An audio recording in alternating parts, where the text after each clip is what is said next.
Lepas habis raya, ramai antara kita yang mula garu kepala tengok baki dalam akaun bank makin menyusut.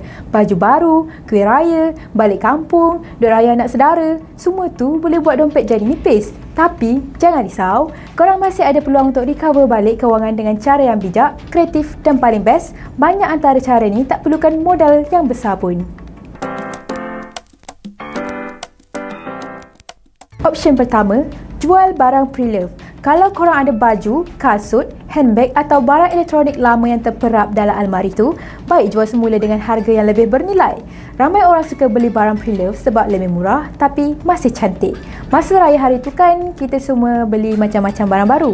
Jadi, apa kata sekarang kita cuci almari dan jual barang yang kita dah tak pakai. Korang boleh jual kat platform seperti Carousell, Mudah.my, FB Marketplace atau buat live kat TikTok. Tengok je contoh Ben yang rajin buat live tiap malam jual Rika atau Aisyah yang jual knitwear dia kat TikTok. Sambil borak, sambil jana income. Tak perlu modal, cuma perlu rajin je. Yang kedua, kalau korang jenis yang suka shopping, alert dengan trend, tahu mana nak cari barang best, boleh sangat jadi personal shopper.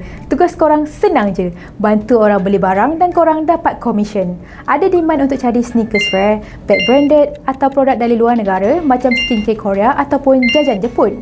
Masa musim raya, lagi tinggi permintaan. Orang cari baju raya, tudung lawa, perfume, kuih raya dan banyak lagi. Nak cari customer? Join je grup FB Personal Shopper Malaysia. Guna TikTok dan IG Story dan buat live review barang. Tengok contoh Sis Najwa, dia siap jadi personal shopper untuk baju raya, perfume, handbag dan macam-macam lagi dia handle. Hobi shopping pun boleh jadi punca rezeki tau. Yang ketiga, kalau ada barang mahal tapi jarang guna, jangan biar ia berhabuk. Sewakan je. Contohnya, kalau korang ada kamera DSLR, lens, PS5, speaker audio atau kereta yang tak selalu guna, semua tu ada permintaan tinggi. Ramai content creator, fotografer dan gamers yang cari servis sewa sebab tak mampu beli sendiri. Platform macam Trevo dan MoveBuy sesuai untuk kereta dan motor. Untuk gadget dan alat muzik pula, boleh guna Carousell, FB Marketplace atau join group Telegram Event Organizer. Nak bukti? Tengok je Emily Chu kat TikTok. Dia buat servis sewaan kamera serendah RM150 untuk 2 hari. Cover area KL, Serdang dan Negeri Sembilan. Barang duduk rumah pun boleh buat duit asalkan pandai cari peluang. Yang keempat, bagi yang minat menulis, ada bakat karang ayat padu, boleh cuba jadi content writer.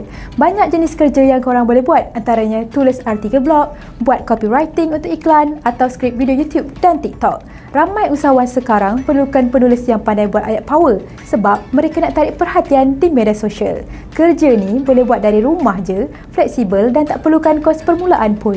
Korang boleh cari job di Fiverr, Upwork yang boleh dapat bayaran dalam USD atau join je grup FB Job Freelance Malaysia. Boleh juga tulis kat Medium atau Substack dan jana pendapatan dari pembaca. Contohnya, Norfai Shifa, dia bukan je buat job content writer tapi juga social media manager dan trainer. Semua ni dari skill menulis je. Best kan? So, duit raya dah habis? No problem. Yang penting sekarang, bangkit balik dengan strategi yang bijak. Tak semestinya kena buka kedai besar atau pinjam modal ribu-ribu. Kadang-kadang, peluang buat duit tu dah ada depan mata, tinggal nak mula je. Ingat, yang penting bukan berapa cepat korang naik balik, tapi berapa bijak korang urus apa yang ada.